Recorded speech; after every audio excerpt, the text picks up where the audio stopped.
It's quiet, yet the voices in your head is so loud. You found the stillness you've always been longing for, and yet you can't be still. The urge to move is so real. It's making you restless. Friends, welcome to the in between.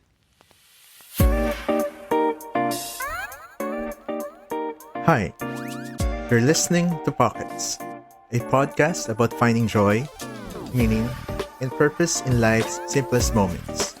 I'm Richmond Camara. Let's dive into today's journey.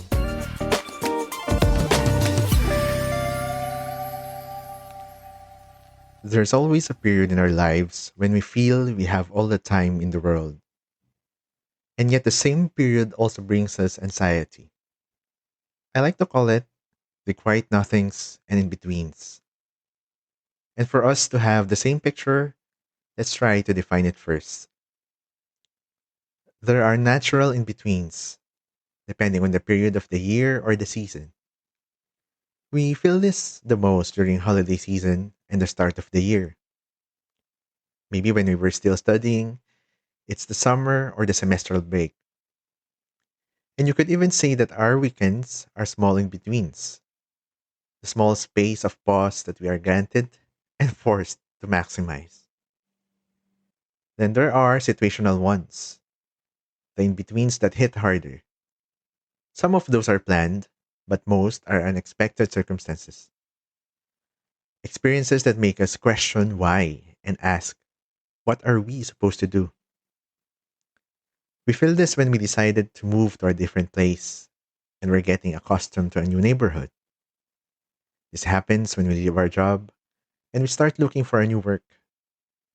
It is this feeling when we submit our art or we apply to be a part of an art market and now we're waiting for a response. It's the situational in betweens that are difficult to tackle, but it's something that every one of us experiences. I have been in a lot of situations like this one, and today, let's create some space for that. We can start with naming what feelings are usually associated with the in betweens. First, I'd say is boredom.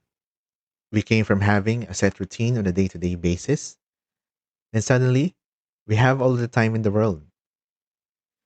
Even if we're doing some things, it's hard to fill in the quiet days because we were so used to having a fixed routine. Connected with this is the next one, the pressure to feel productive. It's a weird feeling, I tell you. I think we get so used to be always on that suddenly free time means that we're not doing something productive. So our heads bounce between, should I spend this time resting or should I fill it with something to do? And even though we did something, by the end of the day, we still ask whether what we did was enough. Finally, there is the feeling of uncertainty. We did the work, we submitted our application, sent our query letter, our art portfolio has been reviewed, and now we wait. It's a difficult feeling to know that we don't control the totality of our lives. Yes, some of what we do will depend on others. That period of waiting and uncertainty is a difficult one to feel. Now, let's breathe. We identified what we feel and acknowledge that these feelings are valid. We see them and gave them space. The next question that pops up is, what are we going to do with them? We sit with them, give them time to flow and ebb. Then, when we're ready, we shift our perspective. During these times, it's hard to grasp why we are experiencing this. So, I start with one tenet that when something is taken away from us, we are also gaining another thing. Maybe we don't have a job right now, but we have time to spend with the most important passions. Perhaps we don't have a clear routine, which encourages us to explore other things and be curious. The plans that we made before, the goals we set, now crumbled. So maybe it's time to forge a path That's something different. When something is taken away, another opportunity arises. With that as our foundation, we get to see the potential of the in betweens we're experiencing. Yes, it's still difficult, but something difficult can also be nourishing. So we start to turn the page, recognize the opportunities as they come, and make the most out of them. Now, I'll share four things that we can do during this time. One good use of the in between is to examine our life, not in a judgmental kind of way. It's taking stock of what we currently have, the assets we possess, both internally and externally, the strengths we can capitalize in our current standing. Think of this as an opportunity to get to know yourself more. If previously we're tied to our daily routines and we're squeezing out precious me time, now we have the time to get to know ourselves better. For me, I tried understanding what type of art I want to create and what identity I want to show through them. What kind of message do I want to say? Another thing, and this is a deeper level, I took the opportunity to evaluate my worldview. How do I see the world now? What beliefs and perspectives have changed and what have stayed true?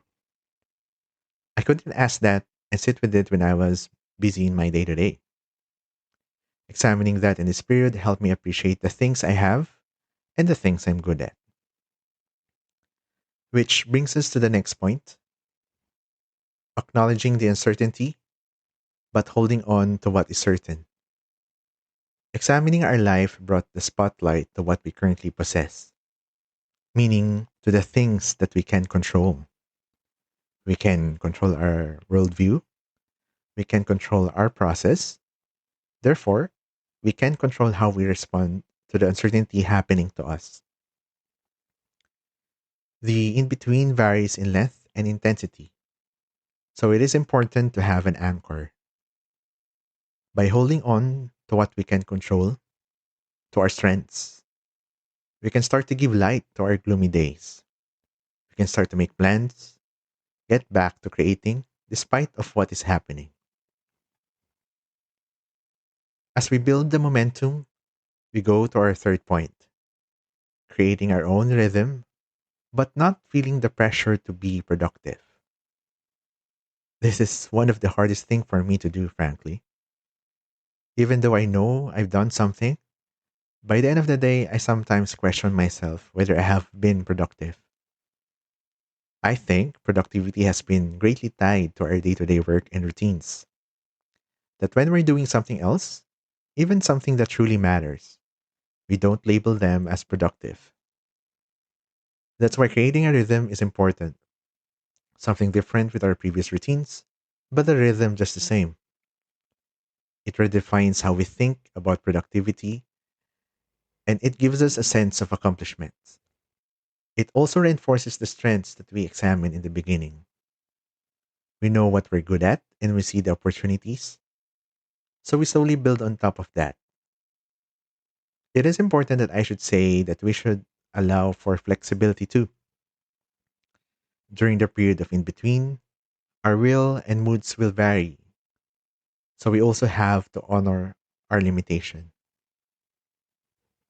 Finally, as we start to create our own rhythm and be comfortable with uncertainty, we go to our last point. We give space for what comes next. We don't need to fully reinvent ourselves and create a new version, but we can recalibrate. We can redefine our North Star. Despite the uncertainty, what we get the most from this period is the opportunity to begin something new. It's the campfire where the stories we tell others and ourselves will define the path that we'll take on next. It's also a time to unburden ourselves of what we don't need. In the period of in between, since we have evaluated what's important to us, we can let go of what's not, so that when we cross the limbo and into our next journey, we will be ready. Epictetus once said, make the best use of what is in your power and take the rest as it happens. This epitomizes what we can do in this period to understand what we could control. But I'd also like to emphasize the second part, take the rest as it happens. That means also understanding the need to surrender. We did what we can, we gave the best, but not all decisions are ours to make.